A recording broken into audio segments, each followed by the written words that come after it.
And welcome back to the Daily Sip. We are remembering Jimmy Carter on the Sip this afternoon. Among other things, he was the last Democrat, by the way, to carry the state of Mississippi in a presidential election. And although Mississippi only has 6 electoral votes on the night of the election, when the results for Mississippi were announced, it was our 6 electoral votes that put him over the mark to win the presidency. He would have won it without it, but, you know, we would have wanted to put him over. But that was a long time ago. However, one of my friends who lives in Jackson has a great deal of Jimmy Carter campaign memorabilia. Take a look at this. I have met Clinton Alexander a few times over the years. He is an avid collector of civil rights era memorabilia and anything political and historical, especially political history pertaining to Mississippi. I am a collector. Clint called me the other day and asked me if I'd like to see his collection of Jimmy Carter items. The Carter era was a while back, so of course I wanted to see it. He had it spread over some tables in his living room when I got there. I've seen some of his other stuff, and I asked him again how he came up with these things. He seems to be a magnet for it. But I get it from doing different homes, from state sales. I go to all the time, and if I see anything old, I have to have it.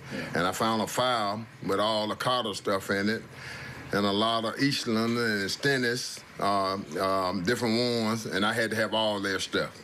Among the Carter collection are campaign materials, autographs, including an autographed photo of President Carter and the First Lady Rosalind Carter, invitations to the inauguration and the White House, pristine bumper stickers, notes, and letters, including one letter from the Mississippi Republican Party to Senators Eastland and Stennis expressing dismay at their endorsement of Jimmy Carter.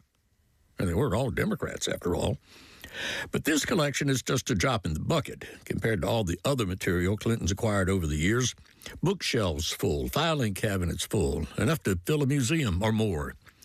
Now, he is a history buff and very knowledgeable. He reads this stuff as well as collects it. But why? Not for the intrinsic monetary value of it. It's more personal than that.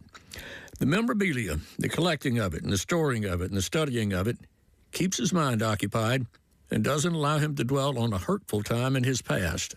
I collect this. This is kind of like a friend of mine. I lost my mom at a very young age. And so those, I take the memorabilia that I find as a friend that's close to me. I don't run with a lot of people. I'm more a loner, but these give me comfort.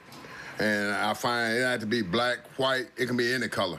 As long as it's dealing with history, Clinton Alexander got to have it. I don't want to go into Clinton's personal history and seem like I'm prying, but his mother was tragically killed when he was 4 years old, and the person he says did it got off because of a payoff made to the coroner from a powerful Delta planter. And since then, he's been trying to get justice for her and closure for himself. And as that seems to be a distant dream, he occupies himself with his collection, with his friends. It eases my mind, but I always goes back and dig in my files when I get bored and lonely. I go in my files and I grab stuff out and just go looking at it. So it's a hobby. It's a compulsion. It's a friend to find all these historical documents. But the reason for it is heavy. And until I get closure from someone, I hope someone can come along and help me with the death of my mother. So I won't have to have this scratch on me so long. I've been carrying this burden from 19 years old to the age that I am now, 55. I live to see April, I'll be 56. Yeah. So it's been a long time, Walt. Reminds me of the thing you see pop up on social media from time to time. Be kind to the people you meet, because you don't know what they're going through.